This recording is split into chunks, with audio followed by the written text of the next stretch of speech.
Voilà, le direct de tout à l'heure, en tout cas la première partie, s'est interrompue pour une raison indépendante de ma volonté. Je ne sais pas ce qui s'est passé pour qu'il y ait coupure. J'espère en tout cas que les uns et les autres s'apercevront que le live a été relancé et qu'ils pourront suivre. Donc voilà, ce n'est pas grave. C'est peut-être un signalement ou c'est... Je ne sais pas. En tout cas, peu importe la cause, ce qui est sûr, c'est que ça ne nous empêchera pas de continuer. C'est d'autant plus intéressant de s'apercevoir justement que le live a été coupé à l'instant où nous étions en train d'analyser avec profondeur la problématique de l'apparition du président de la République. J'étais donc en train de dire, et j'insiste, parce que les gens nous demandent le président de la République, dont c'est maintenant Paul Biya ou quoi. Nous leur disons donc que nous ne sommes pas des idiots, on n'est pas des voyous, on n'est pas des crétins.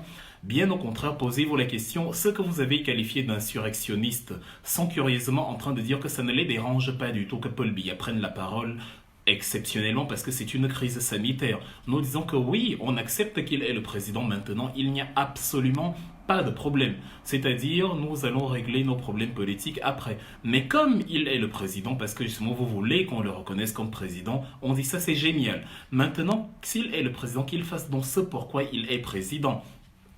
Et si après vous défendez le fait qu'il ne s'exprime que quand il en a envie, c'est que vous nous donnez raison puisque nous disons qu'il est d'une incompétence notoire. J'étais donc en train de dire que les raisons pour lesquelles les stades de la CAN n'ont pas été livrés, c'est parce que Paul Biya n'était pas sur le terrain. Quand le chef de chantier n'est pas présent, le laxisme s'installe. Et vous allez voir des gens qui, dans vos maisons, dans vos quartiers, vos amis qui vont vous dire, bon, si c'était un problème vraiment sérieux, Paul Biya certainement se serait adressé à la nation. Les tweets Facebook et je ne sais pas trop quoi, tout le monde ne l'a pas. Actuellement, je ne suis pas sûr qu'on m'écoute à Wallord ou à Mouyouka, je ne crois pas. Actuellement, on peut m'écouter à Yaoundé, Yadouala, à Bafoussam. C'est possible parce que là-bas, certaines personnes ont encore la connexion facile. Mais il y a des régions reculées où déjà l'accès à l'ordinaire n'est pas facile. Les gens n'ont même pas de salle de classe pour aller à l'école convenablement. Ce n'est pas Facebook qu'ils vont avoir. Au moins la télé, quand Paul Biya parle, tout le monde s'agglutine. Chez monsieur le maire, chez le voisin, chez le riche du quartier, bref, chez l'élite du coin. Et voilà, ils suivent ils suivent l'information. Mais de manière personnelle, euh, il est impossible d'avoir voilà, l'accès facile à toutes ces structures. Ça fait donc que c'est seulement la communication publique de Paul Biya qui pourra apporter une solution, qui pourra apporter une discipline. Et c'est vrai que le live a été coupé, mais je ne vais pas perdre en tête les trois structures que j'avais prévues. Là, on était en train de terminer la première. La première, l'acte 1 avait 3 points, et c'était justement de dresser l'état des lieux. Et voilà, là, on était à l'absence de Paul Biya. Euh, ce n'est pas un choix, ce n'est pas... Le président ne cherche pas à savoir s'il est d'humeur à parler à la population. Même si vous êtes avec votre femme, même si c'est votre anniversaire de mariage et qu'il y a un tsunami, vous avez l'obligation d'aller à la télévision, d'arrêter tout ce que vous étiez en train de faire, d'aller à la télévision, de faire un statement, de descendre après sur le terrain, de toucher du doigt ces problèmes. Vous ne pouvez pas appeler quelqu'un président de Facebook et vous-même, quand on vous demande d'être sur le terrain, vous ne l'êtes pas. C'est de l'hérésie, ça n'a pas de sens, ce n'est justifiable nulle part.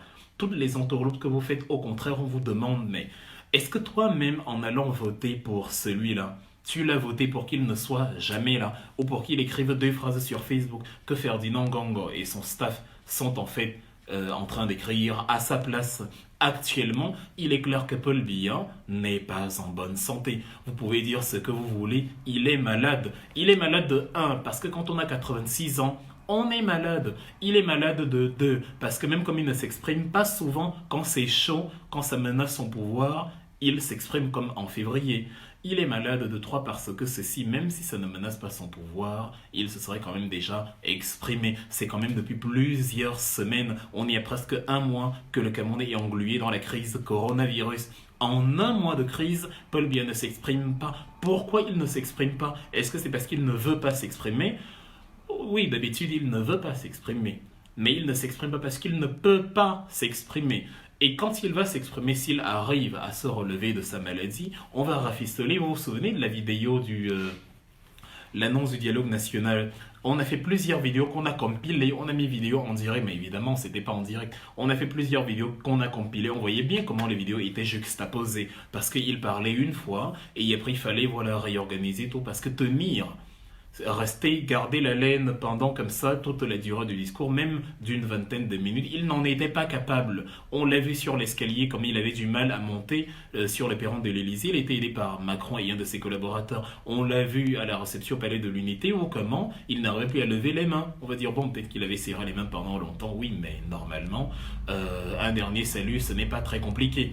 Donc, qu'on dise ce qu'on veut. C'est d'ailleurs normal quand on a 86 ans, mais on est malade. Mano Dibango est mort, il a 86 ans. Kavaye Gibrel est allé se faire soigner, il a moins de 86 ans, il a 80 ans. Donc Paul Biya est malade de toute façon. Et comme on a fait dans les régimes autoritaires africains, depuis le Gabon d'Omar Bongo, en passant par la Côte d'Ivoire d'Houphouët-Boigny, jusqu'à même à la France du général de Gaulle, on a souvent caché les maladies présidentielles.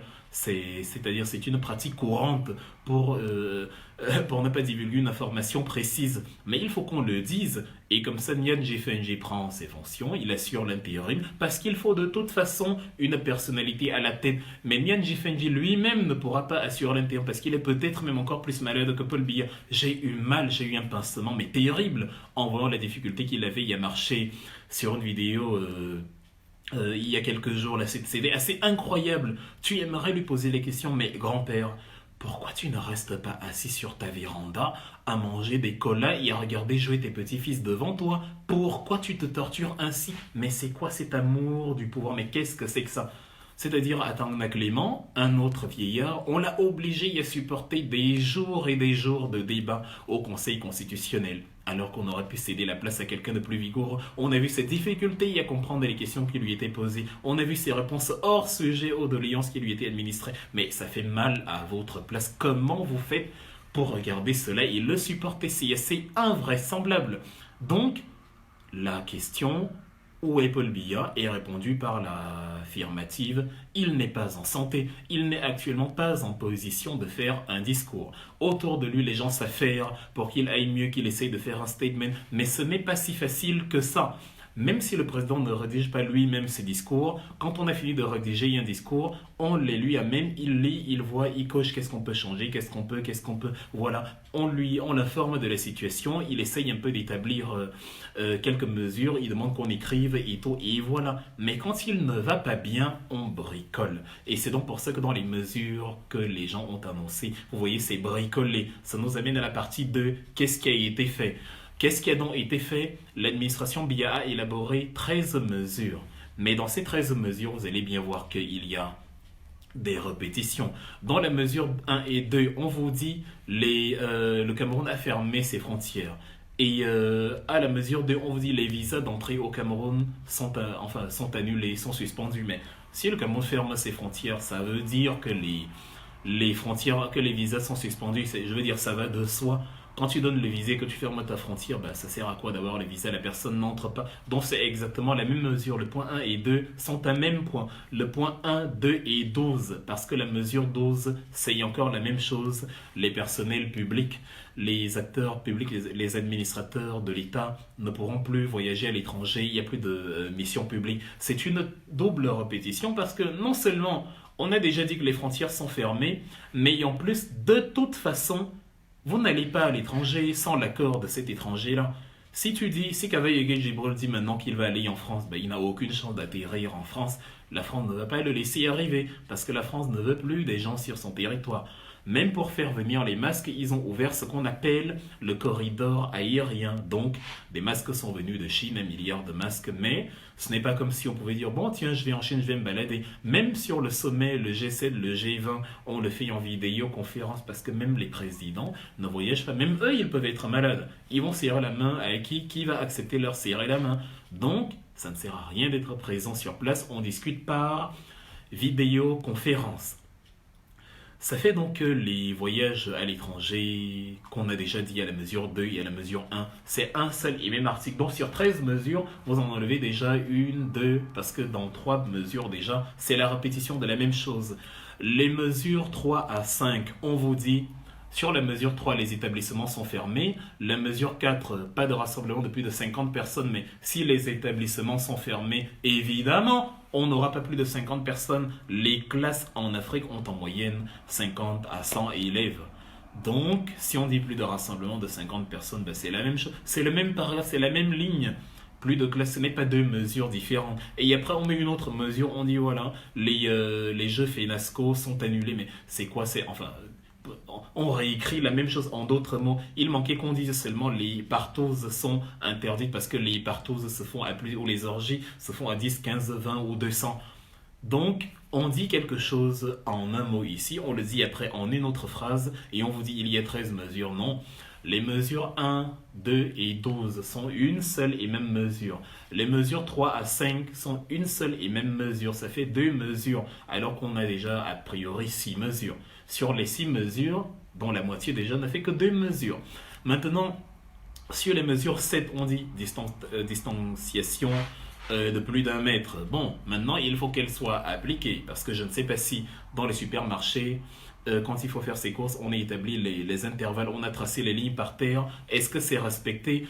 Les témoignages, quand on voit ce que les gens nous disent au marché, partout, les gens, ou même dans les bars, pour les moments où c'est ouvert, les gens sont assis côte à côte les uns les autres. Tu te demandes si c'est vraiment du Cameroun qu'on est en train de parler. Maintenant, les mesures 9, on vous dit 9 et 10. On dit les mesures 8 et 9, on dit la mesure 8, c'est les déplacements sont limités au strict nécessaire. Comment c'est surveiller le strict nécessaire? euh, enfin, quand quelqu'un sait comment est-ce qu'ils ont matérialisé cela? Est-ce que ce sont seulement des initiatives, des recommandations, ou ce sont des statements forts instaurés par le président lui-même dans une allocution où tout le monde comprend que on n'a pas le choix. Tant que je n'ai pas un déplacement essentiel à ma survie à faire, je ne sors pas de chez moi. C'est comme ça que ça fonctionne en Europe parce que ce sont les chefs d'État ou alors les chefs les gouverneurs pour les États fédérés, les chefs de département, le gouverneur pour les États-Unis ou les ministres présidents pour les États fédérés d'Allemagne qui ont mis sur pied ces mesures. Est-ce que comment ça se matérialise? Est-ce qu'on a juste écrit et comment ça se passe? Maintenant, la mesure 9, on dit on va éviter les surcharges. On dit dans les taxis plus de 3 personnes. Bon, je ne sais pas trop comment ils prévoient implanter ça, puisqu'apparemment les bus circulent encore de Yaoundé à Douala, puisqu'apparemment, bon, chacun dans sa voiture personnelle, quand il amène sa famille au village, il fait fi de toutes ces mesures. Comment ça marche? Comment ça se matérialise sur le terrain? Voilà en tout cas les mesures que le gouvernement a prises. Sur la mesure 10, on dit fermeture des débits de boissons. Bon, les débits de boissons à partir de 18 heures, est-ce que le coronavirus lit la montre? Est-ce qu'il a des horaires de travail où à partir de 18 heures il dit bon ok là il se fait un peu tard, je peux sortir parce que tout le monde est allé se coucher? Ou bien est-ce qu'il est présent de jour comme de nuit? Oui, il est présent de jour comme de nuit. Quand vous dites 18 heures, mais enfin, qu'est-ce qui empêche les gens, puisque tous les travaux sont suspendus, dont les gens sont à la maison, qu'est-ce qui empêche donc les gens qui sont à la maison et qui allaient dans les bars à 18 heures de changer simplement leurs habitudes et de commencer à fréquenter ces bars-là entre 6 heures et 16 heures? Et c'est d'ailleurs ce qui se passe, outre le fait qu'après 18 heures, derrière les portes fermées, on entend des voix. Même les policiers qui sont chargés de réguler cette histoire sont parfois avec les citoyens dans les bars, on leur offre de la boisson, ils boivent et ils sont contents. Maintenant, la mesure 11, c'est-à-dire la mesure 11 qui dit que le personnel, qui dit que après la mesure 12 qui dit que les étrangers ne peuvent plus voyager, ne peuvent plus aller. La mesure 13, je vais revenir sur la 11 tout à l'heure, la mesure 13 dit de respecter les mesures barrières, de se laver les mains, etc. La mesure 11, elle dit, c'est ça qui est intéressant, les ministres, les officiels en tout cas ne peuvent plus se réunir dans les conférences habituelles ou les conseils de ministres et tout doit se faire par vidéoconférence et qui ne permettent pas de réunir plus de 10 personnes. J'ai voulu revenir dessus en dernier parce que ça nous renvoie aux mesures 4 qui dit plus de 50 personnes. La mesure 11 dit pas plus de 10 personnes. Et là on a un énorme mal de tête, on se demande mais finalement si les officiers, les ministres ne sont pas au nombre de 50 dans un conseil de ministres, si ça concerne les ministres d'État, ils ne sont pas 50, ou si ça concerne voilà, les ministres d'État et leurs collaborateurs, ça peut nous donner 20, 30, 40 personnes. Pourquoi les empêcher de se réunir si on a dit en amont que bon, tant que ce n'est pas 50 personnes, le rassemblement est possible. Donc vous avez donc une liste de mesures où il y a sur 13 mesures en tout 4 mesures et demie en fait, parce que les autres mesures, les mesures supplémentaires là, les 9 autres mesures, c'est ou les 8 et demi autres mesures, c'est la répétition de la même chose. On ne veut pas voir les écoles ouvertes. Après, on dit après, on ne veut plus voir les jeux de la FENASCO, les jeux parascolaires. Ben, mais justement, on ne veut pas voir les rassemblements de 50 personnes. Ben, oui, justement, c'est la même chose. Les frontières sont fermées, oui. Les visas sont interdits, bah, c'est la même chose. Les officiels ne peuvent plus aller à l'étranger, bah, c'est la même chose. Vous répétez la même chose. C'est la même chose, la même chose, de la même chose. Les seules mesures indépendantes, c'est le lavage des mains, c'est la réquisition, c'est ce qui m'échappait tout à l'heure, la mesure 10, c'est la réquisition des bâtiments. La mesure 10, la réquisition des bâtiments comme les hôtels, enfin, comme enfin, on le voit parfois en Espagne, en Italie, où l'État prend possession de certaines structures publiques pour en faire des bâtiments, des morgues ou des bâtiments sanitaires d'urgence. Voilà les mesures. Le lavage des mains, les bâtiments sanitaires d'urgence, la restriction des déplacements et la fermeture des... Enfin, la restriction des déplacements qui inclut tout, fermeture des frontières et aussi la micro-mesure qui parle de distanciation à plus de 10 mètres, mais qui a à la fois 50 mètres. En fait, c'est tellement la même chose que tu te dis, mais pourquoi, enfin, pourquoi ils n'ont pas mis dans la même ligne, les frontières sont fermées, virgule, et donc dans ce cadre, les visas sont interdits, virgule, ce qui fait que les officiels ne pourront plus voyager, point. Et 3 4 mesures, les écoles sont fermées, virgule, ce qui fait qu'il y aura plus de jeux parascolaires, virgule, ce qui fait que les rassemblements de plus de 50 personnes sont interdits, virgule, ce qui fait que même de 10 personnes, comme dans le cas du Conseil des ministres, ne seront plus possibles, virgule. C'est la même mesure. Il n'y a pas 13 mesures qu'ils ont prises. C'est les mêmes mesures qui englobent la même chose. Donc c'était rafistolé comme ça par des gens qui ne savaient pas trop où donner de la tête et qui ont commencé à écrire que bon voilà ce qu'on va faire Paul Biya et aux abonnés absents. Et maintenant, Oda Malachine ne sait actuellement pas trop comment s'en sortir dans cette situation, puisqu'il y a des... Enfin, on dit une chose et on ne se sent pas capable... Enfin, on ne voit pas comment cela pourrait être concrétisé. Le ministre de la Santé, enfin de la Recherche scientifique, dans le même siège du ministre de la Santé, a fait une sortie où elle a essayé de nous informer sur les origines du Covid-19, c'est la contribution, en tout cas au Cameroun, du ministre de la Recherche scientifique. Bon, c'est assez amusant. On en est encore à chercher d'où le virus vient. Ça ne sert à rien. Et encore, même si ça vient enfin, ça vient forcément de toute façon de quelque part. Actuellement, quand on cherche le remède du sida, on ne sait pas, on s'attarde plus à savoir ça vient d'où. Supposons, ça vient de la chauve-souris. Qu'est-ce qu'on fait? On porte plainte aux 500 000 chauves-souris qu'il y a à Yaoundé ou bien comment ça se passe? On veut la résolution de la crise. Madeleine Chanté, qui est donc ministre de la Recherche scientifique, avait dit, c'était le 14 novembre 2018, à Yaoundé, lors d'un communiqué quand elle présentait le budget pour l'année à venir, c'est-à-dire 2019, il y a un parapluie de 11,9 milliards de dollars qui était débloqué pour faire de Yaoundé en 2019 la Silicon Valley du Cameroun. On va recruter 200 jeunes chercheurs supplémentaires. On va voilà, étendre le parapluie de chercheurs à 1000 chercheurs pour voilà, faire du Cameroun un pôle d'innovation, etc. Vous avez vu une Silicon Valley à Yaoundé? Vous savez où sont allés les 11 milliards? De même que les 10 milliards du dialogue national ou les 80 milliards enfin, du NOZO ou les 75 milliards des ordinateurs. Ce sont donc ces gens-là qui, après avoir fait 4 mesures et demie qu'ils ont transformées en 13 mesures par un tour de magie mais terrible, ce sont ces mêmes gens qui ont débloqué 1 milliard pour juguler le coronavirus. Les boissons au Palais de l'Unité en décembre ont coûté 1,5 milliard.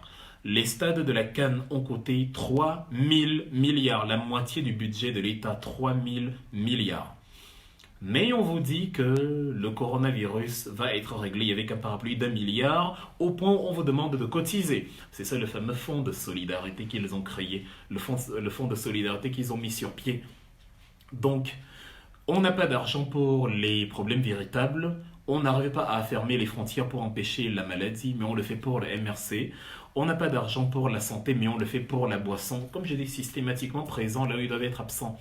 Paul Biya doit parler, ah non, il ne parle pas. On fait 13 mesures, mais qui sont en fait 4 mesures et demie, où on se répète 1000 fois. Et on ne dit pas trop comment on va les réaliser sur le terrain. Et le ministre de la Santé qui devait nous rendre compte sur les 11,9 milliards de la Silicon Valley qu'on voulait créer au Cameroun, est plutôt en train de vous dire qu'on va porter plainte aux chauves-souris, parce que ce n'est plus la diaspora, hein, c'est les chauves-souris. En fait, on ne sait même pas où ils sont, en fait. C'est la diaspora qui a mené le Covid-19 au Cameroun. Après, bon, c'est les chauves-souris qui ont mangé, je sais pas, les mangues, le casse-manga, je sais pas trop ce qu'ils ont mangé. Bon, protégez vos mangues vivants, sinon il y a des chauves-souris qui vont s'y attaquer. C'est un imbroglio qui dénote un manque de sérieux parce qu'il y a un manque d'organisation. Sur les réformes, sur les mesures dont, enfin, sur les solutions du gouvernement, il y a dans ces 13 mesures, il y a le fonds de solidarité, il y a l'exhortation à se laver les mains et tout, il y a pardon, c'est dans les 13 mesures, il y a la réquisition des locaux d'Olembe par exemple, à Yaoundé pour loger les populations. Vous avez vu, je sais pas, je crois pas que je suis le seul à avoir regardé cette vidéo. Vous avez vu à quoi ils ressemblent ces locaux d'Olembe. Je me suis retrouvé à discuter avec je sais pas quel type de personnage hier qui était en train de dire en commentaire de cette vidéo, mais comme l'Europe et les États-Unis sont propres, il fallait rester là-bas. Quand tu vas chez quelqu'un, supporte de vivre selon ses conditions. Et je lui pose la question, donc comme vous êtes habitué à la médiocrité, vous avez donc justement voulu montrer à l'Occident que comme c'est propre en Occident, vous êtes sale au Cameroun.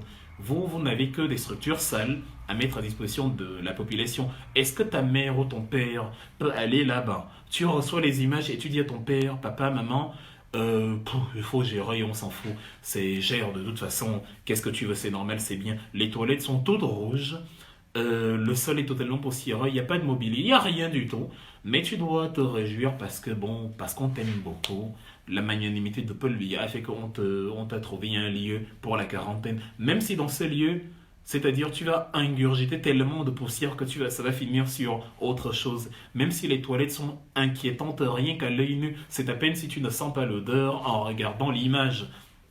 Donc, les locaux d'Olembe à proximité d'un stade qui a coûté 200 milliards, chiffre officiel, c'est-à-dire chiffre provisoire parce que c'est même pas fini, et pour un total d'une canne qui a avalé 3000 milliards, c'est-à-dire 20 fois plus que dans tous les pays du monde pour des infrastructures similaires. Les pièces ressemblent à ça.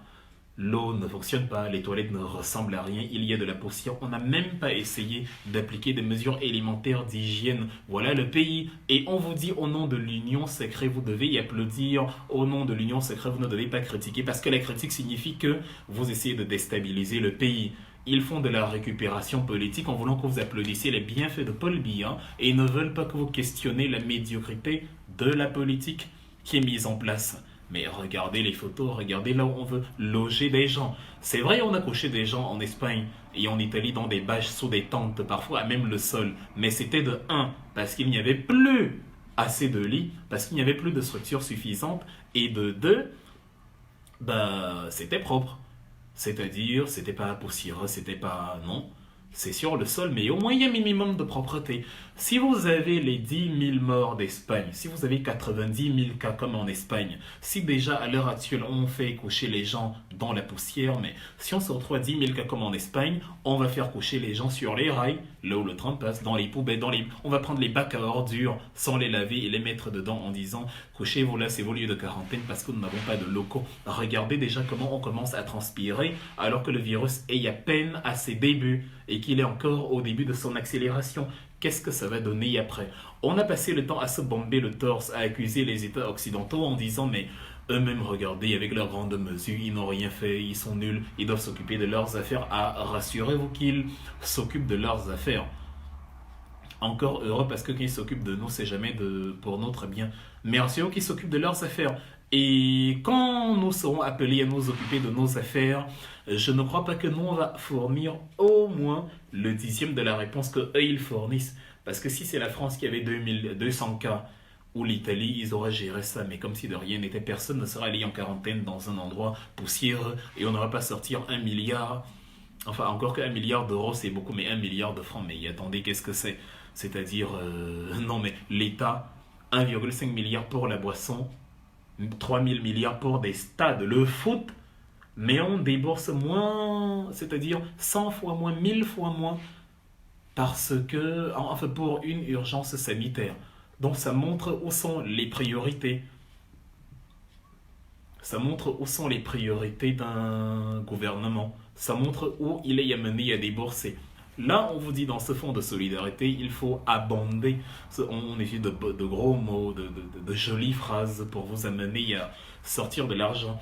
On exhorte donc les riches de l'Ouest, les Dan Polo, les riches, voilà, qui sont... Quand je dis les riches de l'Ouest, c'est-à-dire, bon, on avait dit... on disait que les... Bref, je ne veux pas revenir sur les choses qui se lisent. Il y a des choses où vous lisez, vous dites que mais c'est pas possible.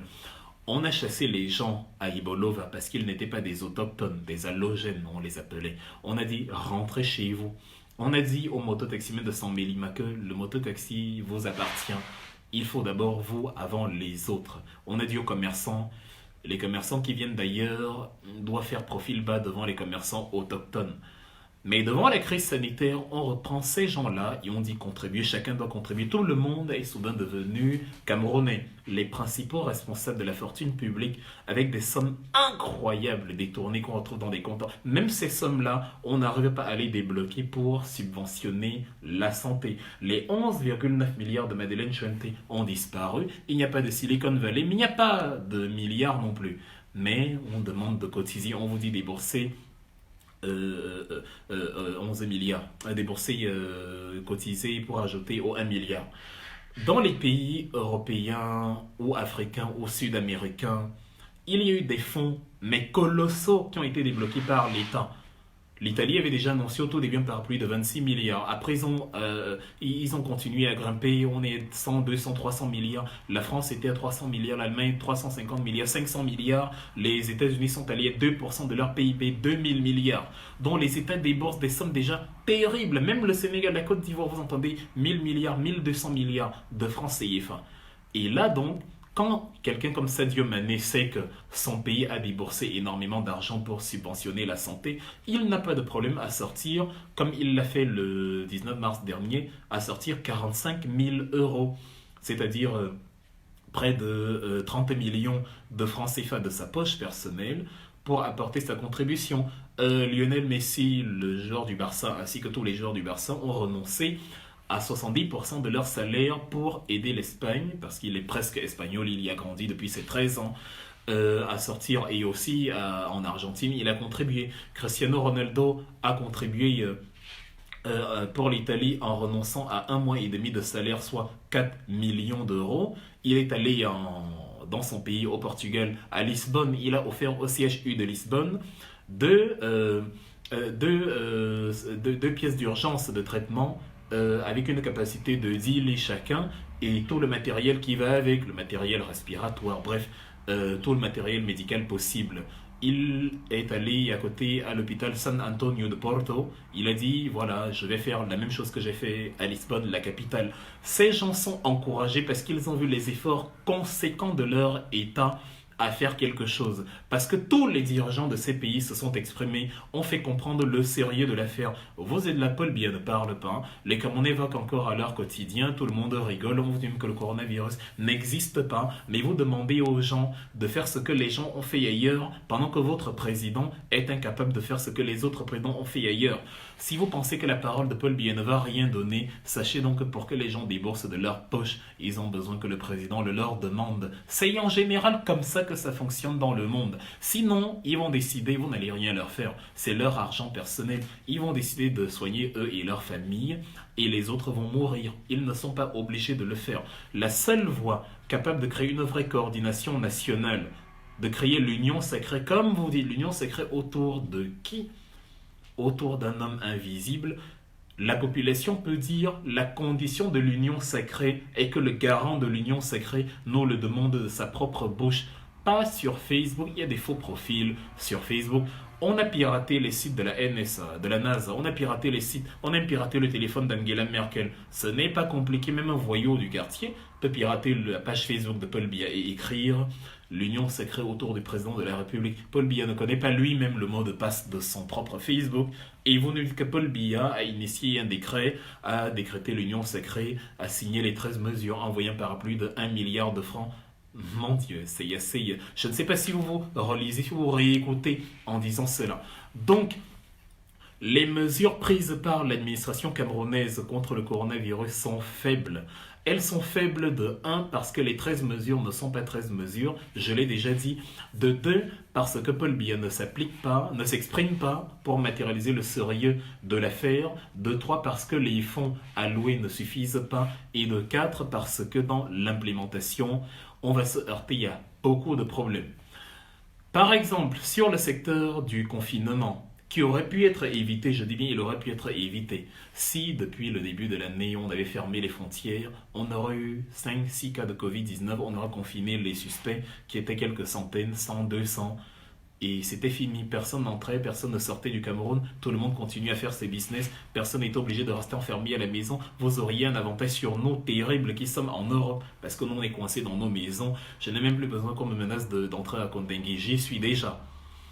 Donc, mais comme vous n'avez pas fait ça, vous vous retrouvez donc à devoir prendre les mesures que les pays européens prennent. Et voilà donc les problèmes. Le confinement ne peut pas être possible parce que tu ne peux pas au Cameroun où il n'y a pas de structure formelle, de structure de travail réglée, où c'est la débrouillardise, c'est quelqu'un qui a son callbox, quelqu'un qui vend ses téléphones, des gens qui d'habitude fuient même quand les inspecteurs d'impôts arrivent, quand la mairie arrive, ils emballent leur truc, ils partent en courant. Des gens, vous leur dites, bon, tu dois arrêter ta vente ambulante parce que voilà, la proximité va créer la propagation de la contagion. Ils te posent les questions, mais du coup, je fais comment alors pour m'en sortir? Je ne peux pas parce que je dois vivre, je dois assurer mon quotidien. Mes petits beignets, mon petit maïs que je vends au bord de la route, c'est ça qui me permet de vivre. Comment je fais? Et là, ça devient compliqué. Oui, comment ils font? Grégoire Oona, qui est ministre du Travail, qui aurait dû s'occuper de ses affaires, plutôt que de répondre à des questions que personne ne lui avait posées, aller y répondre à Camto au lieu de répondre au coronavirus. Quelle est sa solution? Nous sommes actuellement dans un cadre informel de la population. Qu'est-ce que les caisses du ministère du Travail prévoient quoi? Quel est le parapluie financier pour couvrir la population, pour qu'elle ne meure pas de faim, pour qu'à la crise sanitaire ne s'ajoute pas une crise humanitaire, une crise alimentaire qui va décimer encore plus que le Covid-19 en lui-même. Ne négligez pas ce que l'OMS a dit. Moi, je vous le répète, l'Afrique doit se préparer au pire. L'Afrique subsaharienne. Parce que même si ce n'est pas le Covid-19 qui ne nous tue pas, si les mesures fondamentales ne sont pas prises, les gens vont mourir d'autres choses. Vous voyez des gens en Europe, les gens qui se bagarrent parce qu'ils veulent un bout de pain. En Italie, il y a des gens, une famille là, dans un magasin à Lidl, qui se sont retrouvés, enfin, la police a dû intervenir pour régler l'affaire parce que les gens ont essayé de fuir avec les marchands parce qu'ils n'avaient plus d'argent pour acheter. Qu'est-ce que le ministère du Travail prévoit donc? Il ne se rend pas compte qu'on est dans une situation mais vraiment sérieuse et qu'il vaut mieux prendre les mesures en amont pour que ça n'arrive pas, plutôt que de se dire ça n'arrivera pas et prendre dans le risque que ça arrive. Eux, ils sont occupés à répondre à Maurice Kamto. C'est de la sorcellerie, j'insiste. Ce ne peut être que cela. Ils sont occupés à répondre à Maurice Kamto. Parce que Maurice Kamto, c'est lui qui va tuer tous les gens au Cameroun. Là, le Covid-19, c'est rien. Parce qu'on ne touche pas à Paul Biya. Comme c'est le beau-frère du village de la tante du cousin et qu'il m'a donné le poste de ministre, je ne peux quand même pas laisser qu'on l'insulte pour rien. Donc ça devient ma priorité, même si je suis ministre du Travail et que j'ai été incapable de formaliser le métier au pays. Quand on a critiqué le franc CFA, vous nous avez dit laissez tomber, mais sachez qu'à cause du franc CFA, les crédits ne peuvent pas être octroyés comme il se devrait par les banques commerciales parce que c'est régulé par la France. Donc, il n'y a pas de création d'entreprise, il n'y a pas de formalisation du travail, il n'y a pas d'embauche. Donc, il y a l'informel de réaction en chaîne. En réaction en chaîne, quand une crise comme ça arrive, on se retrouve dos au mur. Et dans votre sorcellerie, vous nous demandez, vous proposez quoi? Qu'est-ce que vous croyiez? Tout ce qu'on proposait depuis était pour éviter ce genre de choses. Comment déstabiliser le pays dans nos critiques? On est surpris de voir que maintenant vous vous retrouvez exactement dans les conséquences que nous avions prévues avant. Parce que c'est de ça qu'il s'agit. Et aujourd'hui, quand on est encore en train de critiquer, vous dites que non, ne critiquez pas. Or, le fait de ne pas écouter nos critiques aujourd'hui va causer d'autres problèmes demain. Et vous allez encore nous dire, vous proposez quoi? Or, on était en train de proposer en 2020. C'est pareil, c'est pareil. L'économie, la géopolitique, c'est-à-dire ces trucs-là sont étroitement liés. Tu ne peux pas parler de l'un sans parler de l'autre. C'est une toile d'araignée. Si tu ne règles pas le volet monétaire, le volet financier, tu n'auras pas réglé le volet sanitaire, tu n'auras pas réglé le volet économique, tu n'auras pas réglé le volet politique. Tout ça va de pair. Donc on a des ministres hors sujet qui eux pensent que parce qu'ils vont bien, tout le monde va bien, et qui eux pensent que parce qu'ils vont bien aujourd'hui, ils iront bien très longtemps. Aucun de nous ne sait. L'enjeu pour 2020 sera de voir 2021. C'est valable pour tout le monde. Ce Covid-19 peut nous faucher à n'importe quel moment. Même si tu es confiné, même si tu es barricadé dans un bunker, il peut arriver jusque là-bas. C'est un micro-organisme. On ne sait jamais. Donc, on n'aura donc pas la stratégie de confinement parce qu'on ne peut pas se confiner et parce qu'on n'a pas fermé les frontières quand il le fallait. Ça, c'est un premier problème. Le deuxième problème, c'est même si on venait à se confiner, comment est-ce qu'on va donc régler le confinement? Parce que comment est-ce qu'on va régler Enfin, même si on est confiné et qu'il y a des mesures qui sont mises sur pied de distribution d'aliments, de distribution comme au Rwanda avec Paul Kagame, comment est-ce qu'on va organiser cela? Quand quelqu'un te dit j'habite Etogebe et tu lui dis tu habites où? Il est obligé de te dire, tu sais, le manguier à côté de la femme qui était morte il y a 2 ans, celle qui avait le bébé là. Son mari enfin, sa fille s'est mariée la semaine dernière. Voilà, tu dépasses la maison là, tu arrives, il y a une sorte de papayer, juste derrière le papayer là, il y a les vieilles toilettes là, toilettes publiques dehors qui sont même pas bouchées. Dès que tu travailles dans les toilettes, tu arrives au niveau de la véranda de Majo, derrière Majo, c'est là où j'habite alors. Comment tu vas, ça va se distribuer comment? Il n'y a pas de système d'adresse parce que le ministère de l'Urbanisme et de l'Habitat n'a pas fait son travail, parce que Paul Atanganji était occupé à bastonner ceux qui disaient MRC Forever, et il n'y a pas de système d'adresse, le territoire n'est pas administré, il y a des adresses, là même où il y a des adresses pour les grandes enceintes, la poste ne fonctionne pas comme il se devrait. Comment on va distribuer la nourriture? Comment on va faire pour qu'il n'y ait pas d'abus, pour que quelqu'un ne vienne pas réquisitionner 2 fois la même nourriture? Comment on va faire pour que ceux qui disent Enfin, ceux qui viennent chercher la nourriture ne se bousculent pas les uns les autres au point de se contaminer à nouveau et de créer un autre problème. On est réellement en danger. On dit l'Afrique doit se préparer au pire et ça vous dérange comme si c'était faux, comme s'il fallait vous dire l'Afrique doit se préparer au meilleur. Vous n'avez pas de système de confinement, vous ne pouvez pas. Vous n'avez pas d'économie formelle, vous ne pouvez pas. Vous n'avez pas de système d'adresse pour la distribution, vous ne pouvez pas. Vous n'avez pas de lits d'hôpitaux suffisants, vous ne pouvez pas. Même en situation normale, déjà, vous ne pouvez pas. Le nombre de masques et de respirateurs est très réduit. Déjà par rapport, on est heureux que ceux qui sont contaminés actuellement ne fassent pas tous la maladie. Parce que si au lieu de 200, ou comme on est déjà 300, au lieu de 300 cas, on avait 300 hospitalisations, on serait déjà au bout du rouleau. Voyons déjà là où on confine ceux qui ne sont même pas malades. Et on va les rendre malades. Comment est-ce qu'on va maintenant fournir le matériel à ceux qui sont malades? Bon, déjà, il n'y a pas ça. Il n'y a pas assez de masques. On ne pourra pas en produire assez. On ne pourra pas... voilà, maintenant, il y a la problématique des fonds débloqués qui sont très infimes. Mais avec tout ça là, vous êtes surpris quand vous disent préparez-vous au pire. Préparez-vous au pire en espérant qu'il n'arrive pas. C'est dans notre intérêt et à tous. J'aime mes proches au Cameroun. Et on m'a déjà annoncé qu'un de mes proches était décédé. J'ai une autre connaissance qui était dans le commun en France et qui justement s'en est remise il y a quelques jours, quelques heures on va dire. Elle est à peine en train de se rétablir. Je crois que j'ai eu ma dose. Je n'aimerais pas qu'on m'annonce encore qu'un de mes proches a le Covid-19. Mais à cause de la médiocrité des pouvoirs publics et à cause du motonisme de ceux qui les suivent sans se poser de questions, sans rien remettre en question, nous allons perdre nos proches. Nous avons même déjà commencé à perdre nos proches. Pourquoi vous ne voulez pas qu'on vous dise que l'Afrique doit se préparer au pire? Biya ne parle pas. Le confinement est mal organisé. On ne sait pas trop quoi faire. Il y a des mesures, mais on ne sait pas trop comment les appliquer sur le terrain. Et si on doit les appliquer, on ne sait pas pas les alternatives. Il n'y a pas de parapluie financier conséquent. On dit les particuliers doivent économiser et cotiser. Ben, s'ils ne cotisent pas, c'est eux leur responsabilité ou bien c'est la responsabilité de l'État. Vous arrivez à dire à des particuliers qui, eux, n'ont pas reçu le mandat du peuple, que personne n'a élu, qui ont battu leur fortune dans leur business personnel, vous arrivez à leur demander des comptes. Et vous ne voulez pas qu'on demande des comptes à celui dont vous dites vous-même que vous l'avez élu. Mais c'est, en fait, je ne sais pas, c'est un pays mais incroyable, le Cameroun, c'est un pays incroyable. C'est à la limite du surréaliste. Donc, à cause de ces choses-là, le Cameroun ne peut pas combattre le Covid-19. C'est là où je voulais en venir. Si le Covid-19 s'implante sur le territoire à la même échelle qu'il est en Europe, on ne pourra pas s'en sortir. Pas du tout. C'est pour ça que pour s'en sortir, la seule porte de salut réside dans la prévention. C'est-à-dire, ne vous bercez pas d'illusions.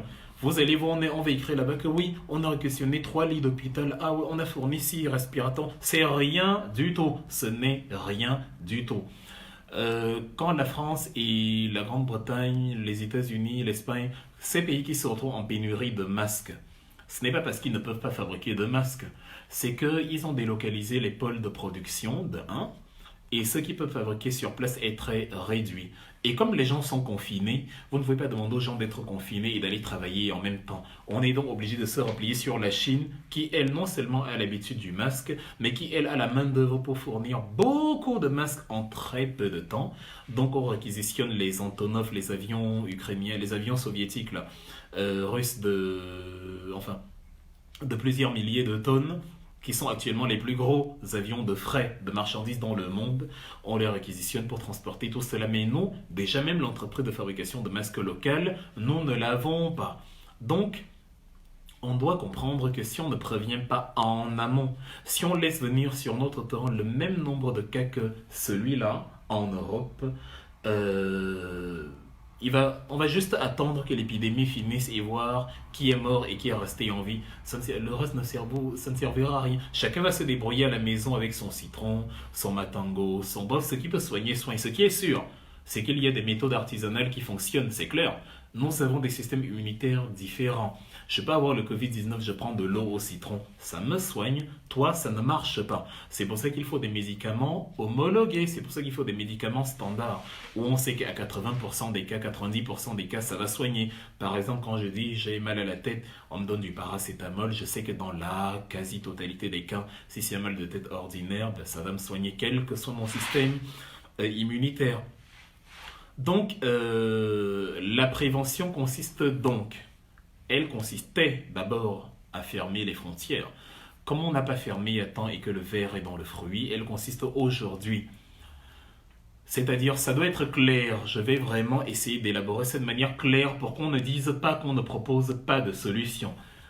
Première chose, on recommence à zéro. Ça veut dire, on fait comme s'il n'y avait rien, c'est-à-dire comme si rien n'avait été fait jusqu'ici. Paul Biya sort. Ce soir, il s'adresse à la nation. Pourquoi? Pour leur faire comprendre que on est en guerre, pour les mettre sur le qui-vive en état d'alerte, en état d'urgence, en état de prévention, pour que chacun se dise, bon, je suis un acteur qui va contribuer à ce que le coronavirus ne touche pas à plus grande échelle le territoire camerounais. Quand il aura dit ce n'est plus la blague, personne ne dira plus au quartier le coronavirus n'existe pas, ou que c'est ça ne touche que les blancs, ou que c'est une invention des blancs, ou que ça ne va pas me toucher moi, ou que même si je ne me confine pas, c'est pas grave, je suis très fort, très solide. Il faut qu'ils sortent pour qu'ils leur disent c'est très sérieux, ne laissons pas le coronavirus s'implanter chez nous, nous n'avons pas assez de structures sanitaires, même déjà en temps normal. Vous allez remarquer quand les gens vous parlent des structures sanitaires, c'est toujours Yaoundé-Douala. Le Cameroun s'arrête à Yaoundé-Douala. On ne va pas parler de Mamfé, de Mora, de Nziki, Nemeki. Non, c'est toujours Yaoundé-Douala. Quand le corona va s'implanter à Mokolo, à Koussiri, je ne sais pas trop comment on va s'en sortir. Parce qu'apparemment, Yaoundé-Douala, c'est tout le Cameroun.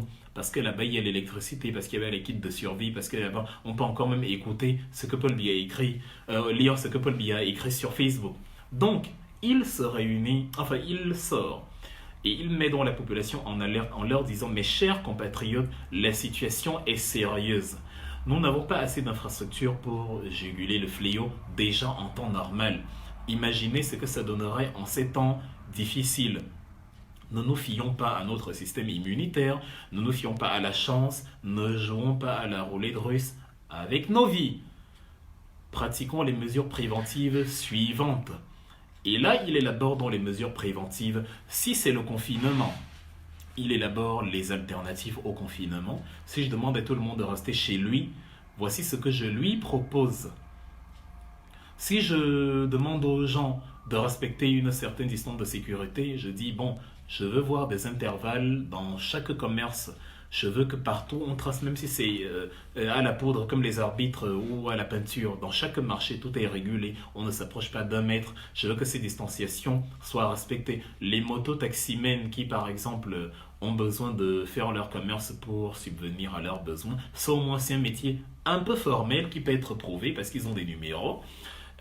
Pardon, les taximens ordinaires dans les villes comme Yaoundé, surtout les taximens, parce que mototaximens c'est compliqué. Ceux-là ayant un parapluie financier de tel montant sur telle période pour qu'ils puissent survivre malgré l'arrêt de travail. Dès qu'il a fini de présenter ces mesures, il dit: j'appelle tous les ministres, tous les départements ministériels dans une réunion de crise. Une vraie réunion de crise. Je me fiche pas mal que ce soit en vidéoconférence ou sur place. On veut voir Paul Biya. Ce n'est pas un choix, il a l'obligation d'être vu. Je dis bien, il doit être vu. Si ça ne se passe pas d'une certaine façon comme les mesures qu'on élabore, si le coronavirus va massacrer les Camerounais, ne rêvez pas, Dieu ne viendra sauver personne. Il ne vous aime pas plus que les Italiens. Un enfant de 3 mois est mort du Covid-19 il y a quelques semaines. Une petite fille de 12 ans est morte en Belgique hier du Covid-19. Dieu ne la détestait pas. Donc oubliez vos rites, oubliez vos incantations. Elles ne serviront à rien. Dieu ne vous aime pas plus que les autres. Vous n'avez rien fait d'extraordinaire. Il convoque donc un conseil de ministres, un conseil de crise, un conseil de guerre, parce qu'on est en conseil de guerre.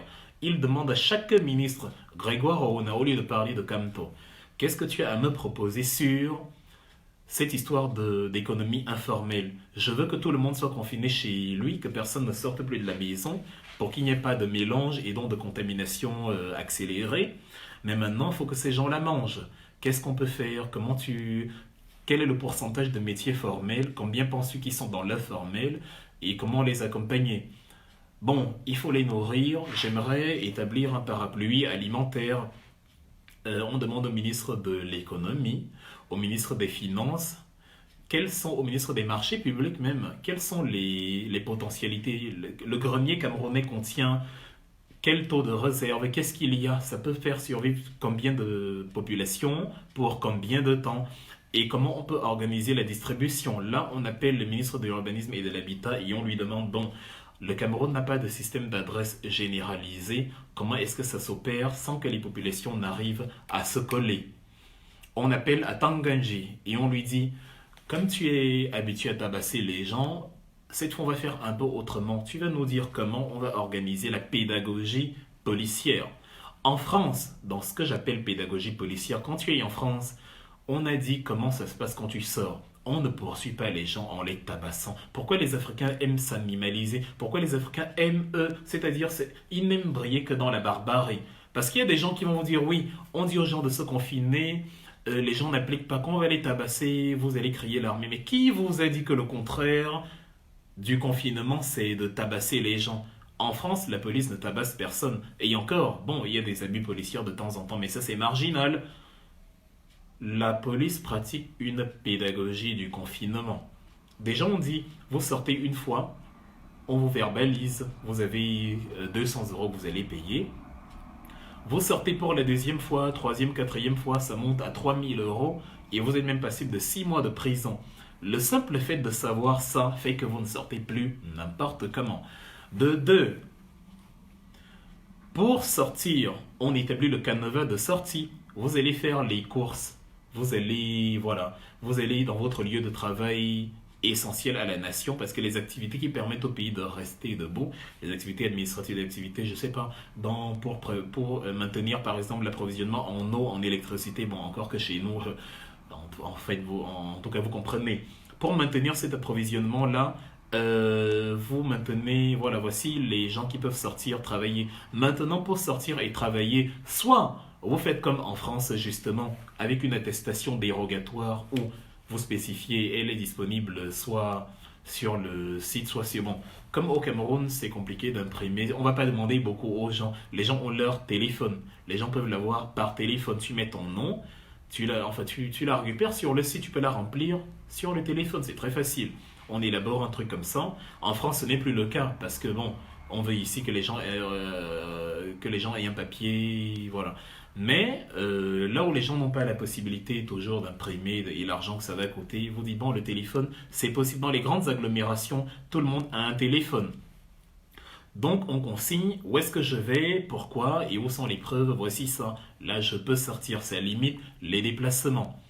Les transports en commun servent non seulement à transporter ces gens-là, s'il y en a, les taxis et machin. Comme ça, on saura que d'habitude, il n'y aura qu'une personne dans un taxi. Et spécifier, c'est le travail du ministère de l'administration territoriale. Je dis bien, c'est compliqué à matérialiser au Cameroun. Parce que quand on critiquait l'économie informelle, on ne nous a pas écouté. On a dit qu'on voulait déstabiliser le Cameroun. Maintenant, donc, on est devant le fait accompli. J'insiste donc, la prévention. Donc, seuls les travailleurs peuvent sortir. Seuls ceux qui vont faire les courses et une personne par famille. Pas que plusieurs personnes pour propager le virus. Non, une personne. Il faut que ce soit la même personne tout le temps. Et comme les centres commerciaux ne sont pas accessibles partout parce qu'il y a des quartiers retirés, on demande d'élaborer une sorte de politique de distribution de nourriture en fonction des réserves du grenier. Et le ministre de l'administration territoriale crée justement le protocole de sortie, le petit document d'attestation, où on fait comme en Allemagne, plutôt qu'en France, on fait comme en Allemagne cette fois, où quand vous allez travailler, c'est plutôt votre employeur qui vous délivre un certificat. Et quand vous sortez, si la police vous interpelle, vous montrez que je travaille à tel, je dois aller à tel endroit. C'est comme ça, là on limite les déplacements. Maintenant, les pays africains peuvent élaborer une politique commune parce que ça ne sert même à rien de se dire je vais stopper le coronavirus au Cameroun. On va rester confiné si le Gabon est atteint, le Congo, le Tchad. On va rester confiné au Cameroun. Si on élabore une politique de la sous-région Afrique centrale, ça va permettre à ce que même si on est confiné, si on jugule le coronavirus dans la région, ceux qui habitent au Gabon pourront y aller, ceux qui habitent en République centrafricaine pourront y aller, ceux qui habitent au Tchad pourront y aller, parce qu'il n'y aura plus le coronavirus dans la sous-région. Donc, on élabore une stratégie commune, on standardise tout. De sortie de confinement sont les mêmes partout. Les verbalisations de la police et tout sont les mêmes partout. Le fonds de soutien et de solidarité est le même partout, avec une contribution proportionnelle de ces États, où on dit on a une banque des États de l'Afrique centrale. Est-ce qu'elle peut nous prêter de l'argent? Les États donc se réunissent et émettent des bons du Trésor. C'est ça qu'on appelle l'emprunt, c'est-à-dire l'emprunt de l'État. La dette publique, c'est comme ça que ça fonctionne. L'État émet des titres que la banque rachète et l'État devra rembourser plus tard. Mais comme on est dans une crise sanitaire, la banque rachète donc l'argent à l'État et l'État peut subventionner la santé plutôt que de demander aux gens de cotiser 1 milliard alors qu'ils sont eux-mêmes des énormes voleurs. Mieux, ils règlent ça eux-mêmes avec la banque centrale. Ils vont eux-mêmes à un moment donné comprendre l'urgence de réguler l'économie pour que les gens puissent payer convenablement l'impôt et que l'impôt puisse nourrir après le financement de l'économie dans une sorte de réaction en cycle.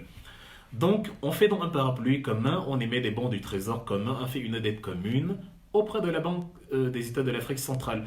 Mais comme la Banque des États de l'Afrique centrale n'est pas indépendante parce que c'est la France qui imprime l'argent qu'elle a en sa possession, et comme même les recettes d'exportation que nous avons, nous n'en disposons que la moitié parce que la France retient l'autre moitié, ça aurait été bien si on avait eu notre propre banque. On vous ramène toujours au truc du franc CFA. On va commencer à en parler, vous allez dire laissez le sujet du franc CFA et demain vous allez dire vous proposez quoi.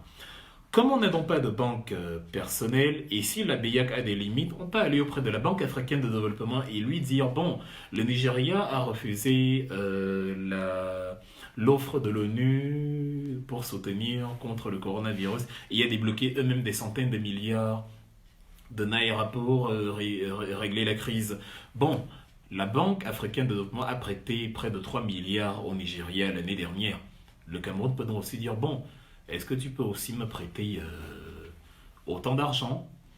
Enfin, la sous-région Afrique centrale, est-ce que tu peux me prêter autant d'argent? 3 milliards de dollars aussi, moi aussi j'aimerais bien. Ça fait énormément d'argent en termes de milliards d'euros, c'est énorme. Pardon, de milliards de francs CFA, c'est énorme, ça peut subventionner énormément de choses. Et ça permet, voilà, de relancer quelque chose. Tout ça se décide justement entre Paul Biya et ses ministres dans la réunion de crise que je préconise depuis le départ.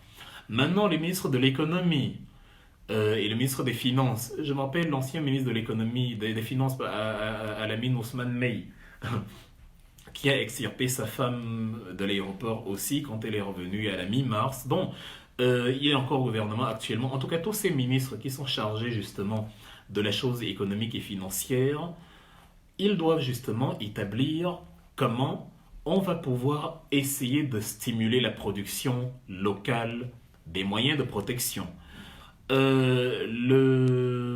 L'Organisation mondiale de la santé a fait quelque chose que le ministère de la Santé déjà aurait dû faire lui-même. Ils ont donné le menu de fabrication du gel hydroalcoolique. On dit 833 millilitres d'éthanol, 96%, 41,7 millilitres de peroxyde d'hydrogène, c'est ce qu'on appelle l'eau oxygénée, et 14,1 millilitres de glycérol ou glycérine. Vous mettez le tout dans un litre d'eau bouillante et vous mettez dans un flacon homologué que vous allez dans un flacon les 100 millilitres voilà, enfin un flacon qui contient les flacons, les réserves ordinaires de médicaments de ce type qui servent, enfin qu'on voit dans les rayons de pharmacie. En tout cas, les quantités sont là. Le tout dans un litre d'eau que vous faites bouillir et vous mettez dans une quarantaine pendant 72 heures. Ça vous fait un gel hydroalcoolique. Vous pouvez vous laver les mains maintenant avec. Le gouvernement, dans ce sillage, doit donc créer une cellule de financement. Il y a des particuliers. Vous allez voir, il y a certains acteurs du MRC qui ont créé du gel hydroalcoolique qui vont commencer à distribuer gratuitement aux populations. Le gouvernement, au lieu de dépenser 1,5 milliard pour la boisson, 3 000 milliards pour les stades et seulement 1 milliard pour la santé, doit plutôt mettre sur pied, justement, un parapluie de fonds de fabrication de gel hydroalcoolique. C'est-à-dire, on réunit les entrepreneurs privés, ça va leur faire aussi un peu d'activité.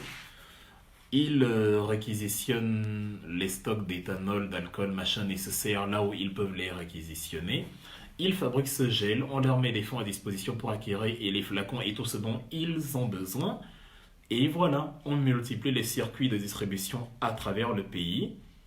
Et les gens, soit on met des acteurs dans les rues qui vont à un moment donné partager, bon, à bonne distance évidemment avec des gants entre les mains, ou on les accroche là où il y a des lampadaires comme dans les villes au poteau, comme ça chacun, quand il passe devant le lampadaire plusieurs fois par jour, il vient se laver les mains. Je sais qu'il y aura des vols, mais avec le temps, la discipline va commencer à venir. Ce n'est pas un problème si c'est subventionné par l'État. Ici, les gens savent que de toute façon, même si on vole demain, ce sera déjà à remplacer. On vole partout. Les masques, la République tchèque a volé 700 000 masques qui étaient destinés à l'Italie la semaine dernière.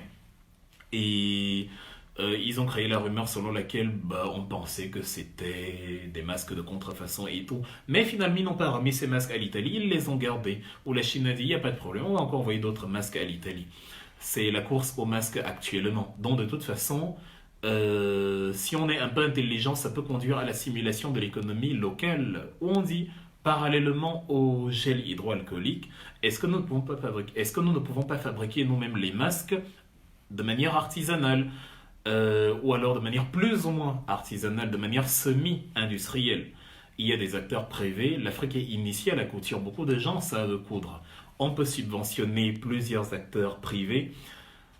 J'ai quelqu'un qui m'a écrit il y a 3 jours, et ça m'est resté en travers de la gorge, qui voulait réquisitionner le coton négligé par SICAM pour fabriquer des masques. Et elle a déposé le projet dans le bureau du DG de SICAM qui lui a dit les tissus de SICAM sont toxiques. C'est-à-dire, c'est soudain devenu toxique. Les mêmes tissus qui servent pour le pagne du 8 mars que Chantal Biya porte, en fait, elle porte donc des tissus toxiques. Voilà, on voit que comme on ne veut pas donner gratuitement, comme on veut gagner partout, comme on voulait qu'elle achète, on voulait qu'elle débourse de l'argent, comme on veut s'enrichir de tout, même de la vie des gens, on n'est pas prêt à se saigner pour sauver des vies. Et l'État qui n'accompagne pas, ça ne facilite pas les choses. On a donc bloqué son activité et des gens vont mourir à cause de ça quand vous dites qu'on ne propose pas de solution. Sans la prévention, il n'y aura pas de solution. Dans le siège de la prévention, si vous ne voulez donc rien subventionner, dites encore, j'insiste, à Paul Biya de sortir et de mettre les villes épicentres en quarantaine. Yaoundé, Douala, Bafoussam pour l'instant. Parce qu'actuellement, le virus se propage de Yaoundé, Douala vers les autres. Ce sont les portes d'entrée du pays. Les gens entrent beaucoup par Yaoundé et Douala. Et Bafoussam, c'est une grande ville d'opérateurs économiques privés, plus ou moins. C'est vrai que ça circule, ça voyage beaucoup. Les vendeuses, les Bayamsel vont à Bafoussam et vont avec les marchandises vers Yaoundé, vers Douala. Bref, il y a beaucoup de mouvements. Il y a un commerce triangulaire exceptionnel entre ces trois villes. Maintenant, on a la chance que, mine de rien, la plupart des mouvements se passent à l'intérieur de ces villes. Douala est tellement grand que les gens vivent 5-20 ans à Douala sans en sortir. Ils n'ont pas l'impression d'être emprisonnés parce que la ville est énorme. Yaoundé est plus ou moins pareil. Et donc, il y a quand même des mouvements entre ces trois villes qui fait que le virus est en train de se propager et par extension en train de contaminer le reste du pays. Vous mettez Yaoundé et Douala en quarantaine, ça signifie que vous ne dites pas aux gens de rester chez eux et de ne plus sortir. Même si vous les incitez ou les obligez même à réduire les mouvements au strict minimum, ils peuvent quand même encore bouger, mais ils ne peuvent pas sortir de Yaoundé et de Douala pendant une période donnée. Comme ça, au moins, on saura que il n'y a pas eu de contagion supplémentaire de ces villes-là à d'autres villes. Vous laissez entrer uniquement les marchandises et les personnels agréés qui sont indispensables à la vie administrative de la nation, comme partout, mais surtout les marchandises alimentaires, après y avoir justement soumis ceux qui circulent aux tests parce qu'ils ne sont pas très nombreux. À partir d'aujourd'hui, 2 avril, le gouvernement a mis des tests dans la ville de Douala, mais les tests ne vont pas suffire. Le Cameroun a 25 millions d'habitants. Officiellement, on a certainement 30 millions d'habitants, voire plus. La France déjà a eu du mal. Ils testent à peine 10 à 20 000 personnes par jour. L'Allemagne teste 500 000 par semaine, mais parce qu'elle y est préparée. L'écart industriel entre ces pays et le nôtre est abyssal. Arrêtons les comparaisons idiotes, puisque nous comparons quand ça ne va pas, mais nous sommes incapables de tenir la comparaison sur les grandes mesures qu'ils font. On a peut-être 20 000 tests au Cameroun. C'est ce qui se fait dans d'autres pays. C'est le nombre de tests que l'Allemagne fait en 2 heures, et après les tests sont finis. Or, on a besoin de tester plus de gens. 20 000 tests à Douala, ce n'est même pas le test d'un quartier, en fait des habitants d'une rue. C'est-à-dire, si vous prenez, je sais pas, au Carrefour d'Okoti, toutes les esplanades, là, vous avez déjà 20 000 personnes. Maintenant, il reste toute la ville de Douala qu'il faut encore tester. Ça ne suffira pas. Et même si vous testez quelqu'un maintenant, il peut être contaminé en trayant en contact avec quelqu'un juste après le test. Donc, il ne s'agit pas de tester pour tester. Il faut des mesures de restriction de mouvement de toute manière, de restriction de mouvement au strict minimum, en plus des mesures que je viens d'élaborer. Je reprends de manière résumée. Paul Biya sort et convoque un conseil ministériel, d'urgence un conseil de guerre, où Grégoire Onalu présente comment trouver une alternative au secteur informel, où Kecha Cortez lui dit comment on peut distribuer les aliments alors qu'il n'y a pas d'adresse, où le ministre de l'économie lui dit quel est le grenier du Cameroun, quel est le parapluie alimentaire du Cameroun, où le ministre des Finances lui dit quelles sont les sommes dont dispose actuellement l'État pour pouvoir justement lui-même déjà abonder sur les 1 milliard, parce que 1 milliard c'est ridicule, c'est rien, c'est n'importe quoi même, avant de demander aux milliardaires, laisser les milliardaires tranquilles, que l'État fasse, et qu'on voit d'abord qu'il s'est saigné et qu'il n'a plus rien. Pas d'avoir un pays où on sait qu'il y a 50 milliards dans un compte en banque de quelqu'un qui a détourné, mais il n'y a que 1 milliard pour les fonds publics. Donc, et que Atanganji lui dise quel type de document il a élaboré pour que la police mette à disposition des citoyens pour que quand quelqu'un sort, il puisse avoir ce document qu'il a téléchargé dans son téléphone et qu'il a rempli sur le clavier de son téléphone, où il a dit qu'est-ce qu'il va faire, où il a montré vraiment que c'est ce qu'il va faire. La police, c'est de la pédagogie, on ne tape pas sur les gens, on peut verbaliser, on peut punir, autrement faut arrêter d'animaliser les gens. Donc, et maintenant le parapluie financier africain, où parallèlement on dit aux autres pays africains, regroupons-nous et essayez de résoudre la crise tous ensemble. Qu'est-ce que vous avez fait là-bas? En quoi est-ce que nous pouvons nous en inspirer? Même la RDC, on a des exemples, ils ont confiné Kinshasa. Le Nigeria a confiné Abuja et Lagos. Lagos est la plus grande agglomération africaine avec le Caire en Égypte ou Johannesburg en Afrique du Sud. Ce sont les villes les plus peuplées du continent. Ce sont des villes qui ont à elles seules près de 10 à 15 millions, voire 20 millions d'habitants pour elles seules.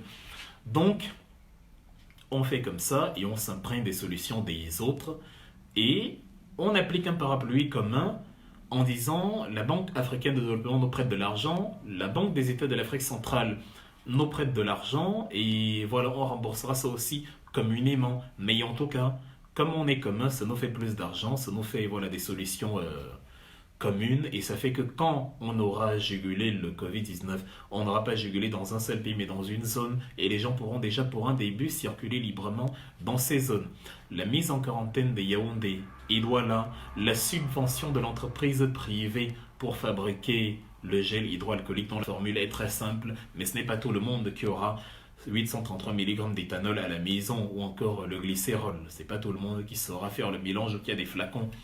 La subvention aussi des acteurs privés dans la production des masques, même si ce n'est pas les masques médicaux habituels. Même un masque ordinaire est déjà mieux que rien du tout. Un masque en tissu imperméable te protège déjà des gouttes, vu qu'une main déjà peut protéger de la goutte. Donc, voilà ce qu'on devrait faire. Et tout ça ne sera possible que si Paul Biya s'exprime, que si Paul Biya parle. Je dis bien, le Covid-19 a massacré des Camerounais. Si Paul Biya ne parle pas, c'est une réaction en chaîne. Que personne ne dit, est-ce que les mots de Paul Biya vont changer quoi? Non.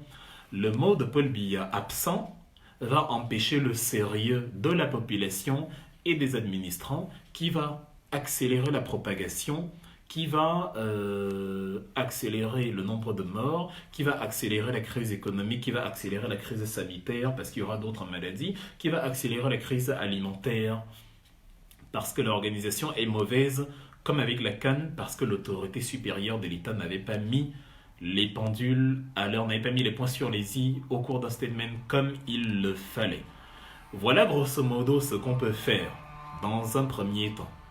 Maintenant, il faut se projeter à long terme. Et dans la projection à long terme, ça c'est l'acte 3, il faut se poser la question, mais l'Afrique est où dans la recherche du médicament, dans la recherche du vaccin contre le Covid-19? En Allemagne actuellement, il y a 3 médicaments qui sont en train d'être testés pour voir un peu comment ça se passe. Les essais cliniques comme ils appellent. En France, Monsieur Didier Raoult a défrayé la chronique. On a parlé de lui dans les médias de toute la République. Il est même devenu une star internationale. Les Chinois se sont intéressés à ses travaux. Les Américains se sont intéressés à ses travaux.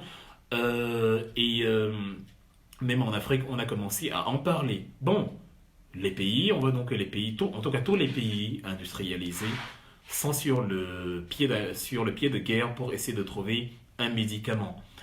Alors, quelle est la position de l'Afrique? Est-ce que l'Afrique a prévu d'attendre qu'on lui dise que tel médicament trouvé en Europe, tel médicament trouvé dans telle ou telle partie du monde soigne le Covid-19 pour attendre que le médicament soit importé en masse?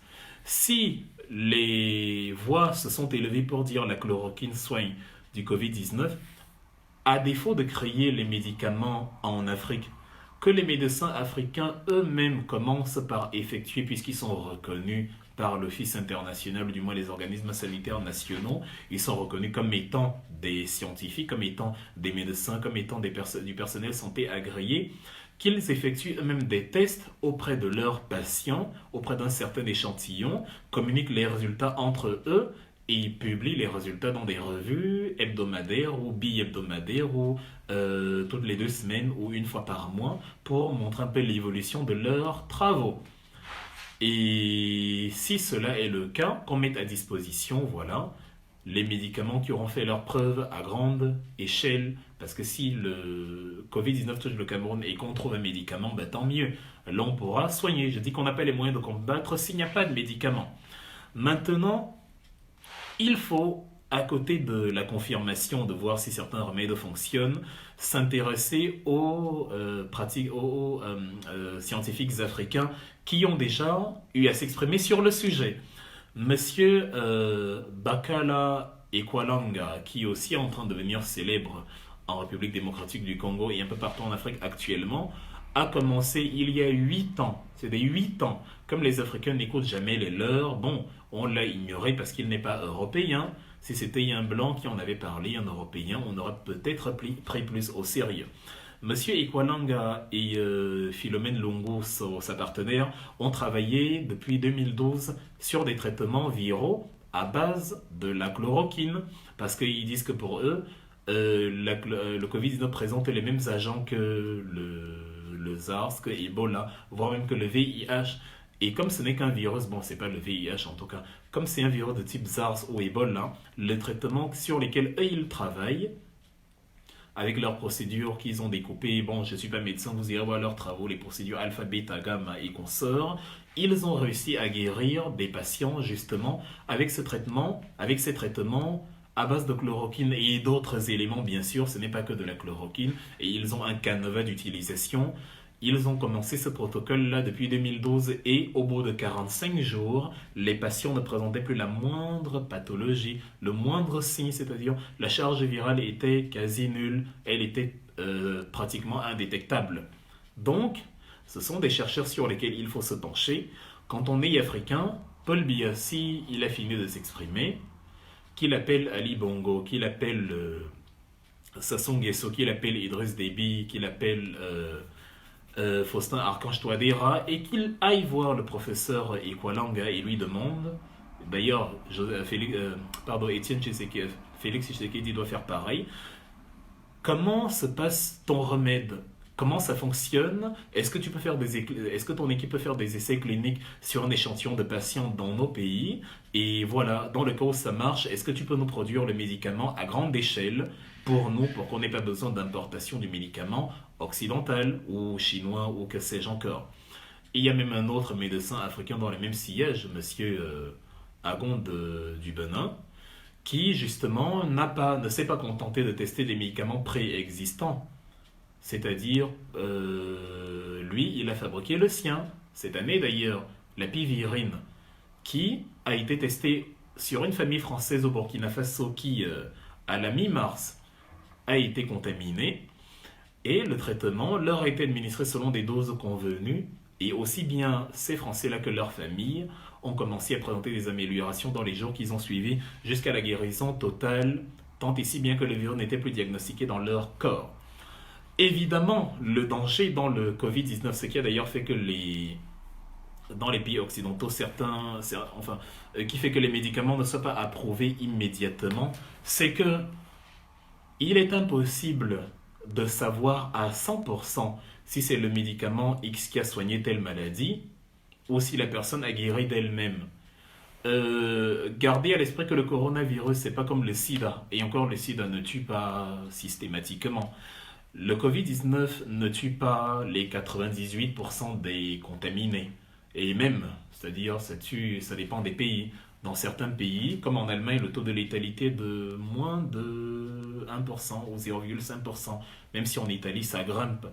Mais de manière générale, peut-être il est de 1 à 2% dans le monde.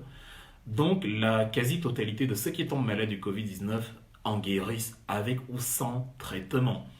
On peut donc m'avoir administré la chloroquine, la vipirine ou autre chose et j'ai guéri, mais ce n'est pas grâce à la chloroquine, à la vipirine ou à autre chose.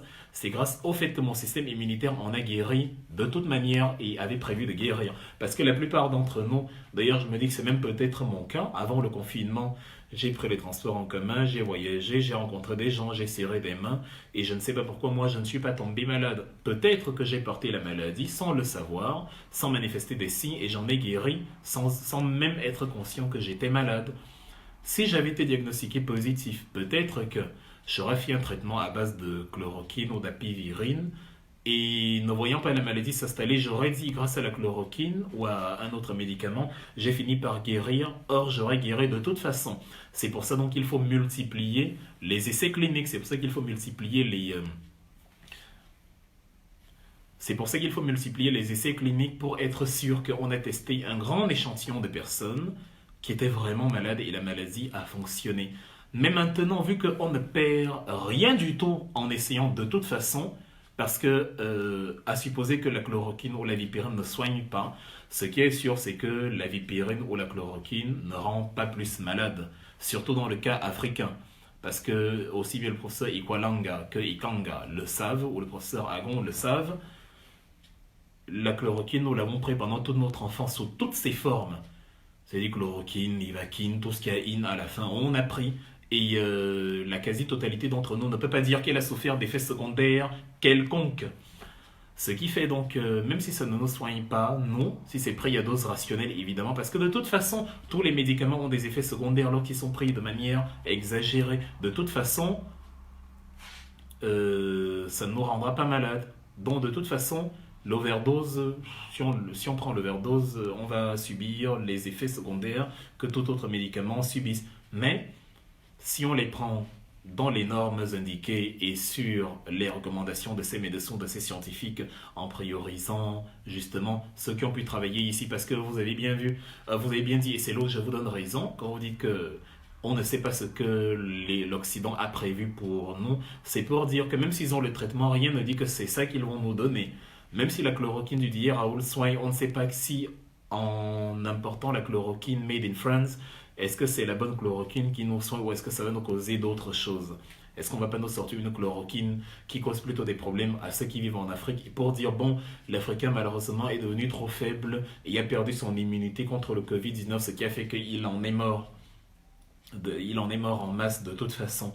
Donc, il faut multiplier les essais, il faut un parrainage étatique de ces structures. Vous avez vu au Cameroun, on ne parle pas des chercheurs. C'est-à-dire au Cameroun, comme dans la sous-région, les États ne parlent pas de ces gens-là. On les voit plus sur Internet, c'est les structures parapubliques qui les appellent, mais les structures publiques officielles ne les mettent pas en avant et n'établissent pas un panorama. Et c'est là où on attend Manaouda Malachi, plutôt que de nous dire à chaque jour tel est mort, confinez-vous, 57 morts, confinez-vous, faisons des mesures. Non, il doit aller au-delà, parce qu'il a commis une grosse faute en négligeant déjà la stupidité du ministre de l'Assemblée, du président de l'Assemblée nationale qui est venu et qui s'est fondu dans la foule comme si de rien n'était, en prenant le risque, en risquant farouchement de contaminer ses concitoyens. On appelle donc ces gens-là et on leur dit asseyez-vous, mutualisez même vos forces. On a tel nombre de malades chez nous, prenez-les sous votre aile, élaborez des essais cliniques avec eux. On sait que de toute façon, même si les médicaments ne les sauvent pas, ça ne va pas les tuer.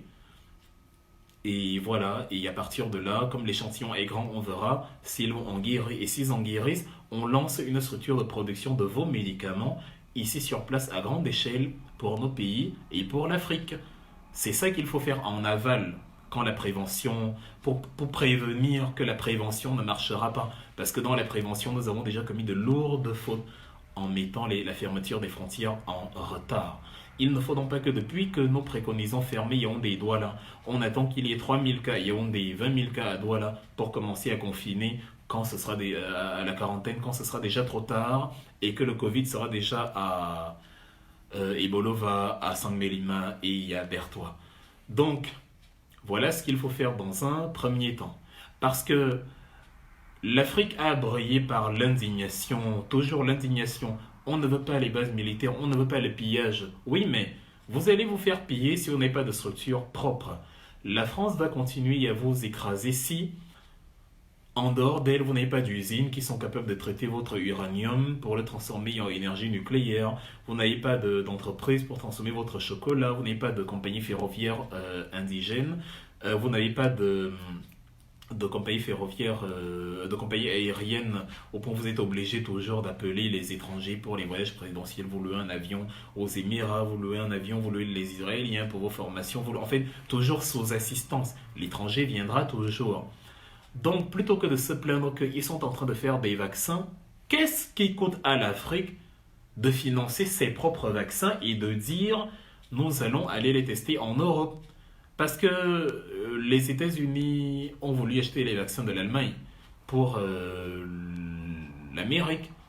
L'argent que les Africains détournent est suffisamment important, croyez-moi, pour aussi mettre sur la table une somme comme celle que les États-Unis ont mise et acheter les vaccins des autres pour les développer nous-mêmes après sur place pour nous. Parce que se plaindre des vaccins et juste se limiter à la plainte ne va pas les empêcher de venir. Si on avait nos réponses, si on priorisait les scientifiques locaux, les vaccins locaux, vous pourrez dire aux Européens, attendez, nous vous laissons vacciner nos populations à une seule condition, si vous nous laissez vacciner la vôtre. Comment c'est qu'ils vont refuser parce qu'ils ne nous font pas confiance, ils ne font pas confiance, on va leur dire, bon ok, vaccinez donc les vôtres, nous vaccinerons les nôtres, parce qu'on ne sait jamais ce que vous avez prévu. Vos vaccins peuvent devenir de véritables, de véritables poisons en retour. Là, il faut évidemment être très prudent. Ce n'est pas facultatif. Il faut financer la recherche, il faut financer la santé. Si Paul Biya avait fait une sortie et il avait dit à Madeleine Chuente, s'il avait fait une sortie, j'exhorte le ministre de la Recherche scientifique de nous établir un bilan du projet de l'innovation et de la recherche qu'elle avait élaboré le 14 novembre 2018 à hauteur de 11,9 milliards. C'est sûr qu'elle va ressentir la pression et rendra des comptes plutôt que de nous parler des chauves-souris qui nous ont mené le Covid-19. C'est ça l'important de s'adresser à la nation.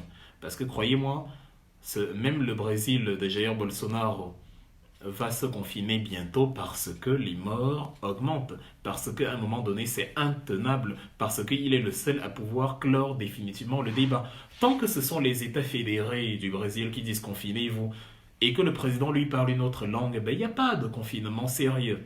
Quand le président aura dit on se confine, ce n'est plus facultatif. Donc le confinement et l'élaboration des mesures alternatives, il est mais totalement indispensable. Vous voyez donc, on appelle actuellement à l'union sacrée, on appelle actuellement le citoyen à contribuer à aider sa République. Oui, il doit aider sa République, mais il doit aider une République sérieuse. Il ne faut pas que pendant qu'il y a de l'argent dans les caisses de l'État, on te dise à toi qui as du mal à trouver ta survie quotidienne, que tu dois encore dépenser les faibles revenus qui sont les tiens pour financer des gens qui sont déjà archi riches et qui refusent d'utiliser l'argent pour ce à quoi l'argent sert. Qu'on ne tombe pas dans l'hérésie nationale à ce niveau-là. Donc c'est très important. Et la priorisation de la pharmacopée locale à défaut de la médecine locale.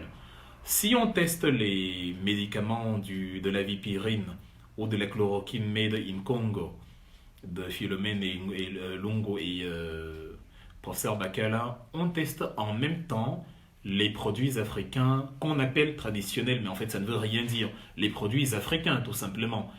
Tout ce que nous avons essayé, en fait, c'est-à-dire quand on dit bon, la nivaquine ou la chloroquine, c'est vrai que c'est très beau. C'est des comprimés blancs, c'est dans une belle boîte, mais tout ça c'est pris de la nature. Les herbes, les composants chimiques naturels qu'on a juste transformés, embellis, et voilà. Nous avons les mêmes chez nous.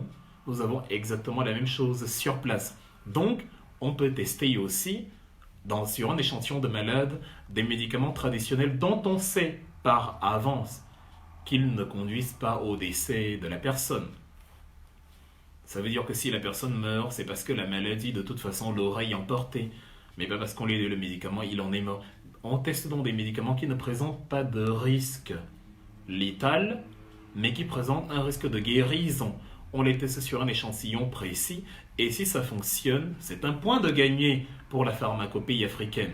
Ce qu'on appelle les guérisseurs, je ne dis pas les charlatans, les gens qui vous disent que voilà, Jésus vous a béni, ça ne touchera pas le Cameroun. Je crois que le général Makosso est en train de se demander actuellement où est-ce que Jésus se trouvait quand sa femme perdait la vie. Mes sincères condoléances à lui, mais j'espère vivement qu'il va perdre ses fidèles. Parce que ça nous fait trop mal de voir les Africains, les populations africaines toujours hors sujet, des mariages qui se brisent, parce que la femme dit à son mari, le pasteur m'a dit que, alors que les véritables problèmes sont là, et ces fameux pasteurs, ces fameux miraculeurs sont incapables de les résoudre. La Mecque est fermée, la basilique Saint-Pierre est fermée, le pape est à huis clos, il est confiné, tout le monde est confiné, il fait des messes seul parce qu'eux-mêmes ils ont vu que Dieu n'a pas prévu de résoudre le problème à notre place. D'ailleurs, la crise a commencé en France à Mulhouse quand 24 000 personnes, 25 000 personnes se sont réunies le 14 février, du 14 au 17 février pour une messe gigantesque, une messe évangélique, Dieu aurait dû se dire, ah tiens, ces gens-là prient pour moi, je vais quand même pas utiliser cette messe comme foyer de contagion, non. Les gens se sont copieusement contaminés là-bas et c'est pour ça que la région du Grand Est en France est actuellement la région la plus contaminée. En Belgique, la petite fille de 12 ans qui est morte, ou la petite fille de 3 ans qui est morte récemment, ou le bébé de 3 mois aussi qui est mort, je crois, en France, Dieu aurait aussi dû se dire, bon, c'est un enfant, pourquoi je le fais mourir, pourquoi je n'interviens. Non, Dieu n'est pas intervenu. J'ai donc retiré de ma tête l'idée selon laquelle le Seigneur m'aime trop, et comme il m'aime trop, bon, les autres vont mourir autour de moi, comme c'est écrit dans la Bible, à ma droite et à ma gauche, je ne tombe pas. C'est ce que se disaient ceux qui sont morts là aussi. Mano Dibango était un homme bien, même si on ne partageait pas les mêmes opinions politiques que lui. C'était un homme bien qui a vendu les couleurs du Cameroun, qui a gardé sa nationalité camerounaise, qui a fait rayonner le pays à travers le monde. Il est quand même décédé. Même s'il avait 86 ans, bon, on peut vivre au-delà. La preuve, Paul Biya est encore vivant alors qu'il a 86 ans. Je suppose, du moins. Donc, on priorise aussi cela, on priorise les solutions naturelles, on laisse de côté le charlatanisme et les aberrations superstitieuses et on devient sérieux. Moi, je fais beaucoup confiance à la pharmacopée africaine. La soumission à l'impérialisme nous a fait perdre de vue que nous existions avant eux. Comme ils ont mis leurs médicaments dans de belles boîtes, on s'est mis à se dire que bon, ce sont les médicaments là qui sont les meilleurs de tous les temps. Or, les mêmes disent maintenant que la chloroquine a des effets secondaires, en tout cas sur eux. Ça veut dire que le médicament peut donc être dans une belle boîte, mais y avoir des effets moindres qu'un médicament qui est dans un vieux tissu. Tant que c'est hygiénique, tant que c'est propre, tant que c'est... Voilà, en tout cas, les États doivent subventionner la production africaine des médicaments aussi bien standards, comme les médicaments à la vipirine ou à la chloroquine congolaise, que les médicaments de la pharmacopée africaine, les plantes. C'est peut-être le citron soigne, mais maintenant, qu'on teste au citron. Peut-être le casse-mangas, peut-être la mangue soigne le Covid-19, mais qu'on teste. Tout, en fait, il n'y a rien de nouveau sous le soleil. Tout ce que les Blancs, les Chinois vont utiliser, ils le prennent dans la nature. C'est juste des composants, des mélanges. C'est de la chimie, tout simplement. On mélange telle chose avec telle chose, ça crée telle chose. C'est tout. C'est-à-dire, rien, comme on dit, rien ne se perd, rien ne se crée. Tout se transforme. Donc c'est ce que nous avons à faire, nous les Africains. Je rappelle donc pour conclure que de toute façon, la face du monde va énormément changer avec ce coronavirus. Les pays occidentaux qui ont brillé par leur arrogance envers les autres, il est évident qu'aujourd'hui ça les fait un peu mal de se dire que mais pourquoi l'Afrique n'est pas si touchée? Peut-être qu'ils auraient une sorte de satisfaction dans leur amour propre si les morts en Afrique étaient dans la même proportion. Mais ça ne veut pas dire que les morts en Afrique ne seront pas dans les mêmes proportions. Ça veut simplement dire que la crise en Afrique est arrivée bien plus tard qu'en Europe. Parce que quand on voit l'évolution de la courbe dans certains pays comme le Cameroun, il est l'un des pays africains les plus touchés. On voit que c'est exactement la même courbe ailleurs. Les États-Unis, à un moment donné, n'avaient pas de cas de coronavirus sur leur sol. Ils sont actuellement à 220 000, 46 000 morts dans le monde. Donc bientôt, ces pays-là ne vont plus parler de 200 000, 300 000, de 1 million de cas, 2 millions de cas, 3 millions de cas et 900 000 morts, 1 million de morts. Rien ne nous protège de cela. Ça pourra nous arriver aussi. Ça pourra nous arriver également. Donc, le monde ne sera plus comme avant, mais que l'Africain ne fasse pas les mêmes erreurs en étant lui aussi arrogant. Parce que les gens vous disent des choses incroyables. Que l'Europe s'occupe d'abord d'elle-même. Est-ce qu'elle-même elle arrive à gérer? Ben justement, soyez d'autant plus alarmés si les grandes nations là n'arrivent pas à gérer. Parce que nous, ça va être chaud. La France a 5 000 lits de réanimation. Ils ont augmenté, ils vont passer à 15 000 bientôt, 20 000 s'il le faut. L'Allemagne a 27 000 lits de réanimation. Mais actuellement, eux-mêmes sont en train de se dire, avec près de 80 000 cas déjà, est-ce qu'on va s'en sortir si un grand nombre de personnes passent en réanimation? Nous, on a combien de lits de réanimation? On va vous dire de temps en temps, ah, on a débloqué 6 respirateurs, 8 respirateurs. C'est quoi ça? 8 respirateurs, vous allez soigner qui avec? Donc, si on avait aussi 80 000 cas, ce serait la fin du monde, ce serait l'Armageddon au Cameroun. Donc que l'arrogance cesse, que la prévention soit de mise et elle doit passer par Paul Biya. C'est une réaction en corde. Sachez donc que beaucoup de gens vont mourir si les pouvoirs publics ne passent pas à l'étape supérieure. L'avantage c'est que bon, je ne vais pas tout répéter sur le live parce que le live étant présent, il va rester sur la page. Ceux qui n'ont pas bien écouté ou ceux qui ont perdu de vue certaines mesures vont pouvoir le réécouter. Je ne donne là que des inputs. Je n'ai pas la solution miracle pour sauver le Cameroun, mais je sais que les mesures de prévention réduiront les dégâts. Je sais que l'arrogance du pouvoir, parce que le pouvoir camerounais est d'une arrogance monstrueuse, au point où même sur les éléments évidents où on ne débat pas, ils vous disent que non, ils vont débattre, non, c'est pas nécessaire. Là où on doit les voir, ils ne sont pas. Les mesures qu'ils prennent, ils les prennent eux-mêmes à la légère en ne les respectant pas. Les fonds qu'ils doivent débloquer, ils ne débloquent rien, ils disent que non, débrouillez-vous vous-même. Comme on ne peut pas se confiner, prenons les mesures qu'il faut, mettons les villes en quarantaine, travaillons sur les vaccins, sur le remède. On est ministère de la Recherche scientifique, travaillons dessus, subventionnons la production des masques pour le personnel soignant, parce qu'il sera impossible déjà de masquer tout le monde. Il faut 4 masques par jour en moyenne, parce que le masque dure 4 heures. Il faudra donc, si on est 25 millions, oui, imaginez 25 millions de personnes, chacun 4 masques, 25 millions fois 4. Et si la crise dure 3 mois, 25 millions fois 4 sur 90 jours, 25 millions fois 4 fois 90, mais imaginez. Donc, c'est impossible. Alors, au moins pour ce que nous pouvons produire, parce que la Chine ne sera toujours pas là pour nous, les États-Unis ont acheté un éventail de masques énorme. Là, les masques qui arrivent vers l'Europe, les États-Unis vont à l'aéroport avec des mallettes en cash et payent immédiatement. Parce que les Européens, eux, ils payent à la réception. Les États-Unis payent avant même de voir si c'est vraiment les masques qu'il y a dedans. Parce qu'ils en ont les moyens. Quand on sait qu'on n'a pas les moyens, les mesures préventives les plus fortes doivent être observées dans les pays au niveau technique le plus faible. Je le répète toujours. Les pays au niveau technique, scientifique, économique, technologique et sanitaire le plus faible doivent appliquer les mesures préventives les plus fortes. Nous avons encore un faible ratio, très faible ratio. Respectons pour ceux qui le peuvent déjà, ce que vous pouvez aider votre État, ça encore vous pouvez aider vos États, c'est de rester déjà chez vous quand c'est pas nécessaire. Désignez quelqu'un dans vos familles qui va faire les courses. Si vous pouvez fabriquer le gel hydroalcoolique chez vous, fabriquez-le. Il suffit d'avoir de l'eau oxygénée, de l'éthanol 833 ml, du glycérol 14,7 ml, 1 litre d'eau bouillante, une quarantaine de 3 jours de la solution et après vous avez votre gel hydroalcoolique artisanal, il fonctionne sur 3 mois.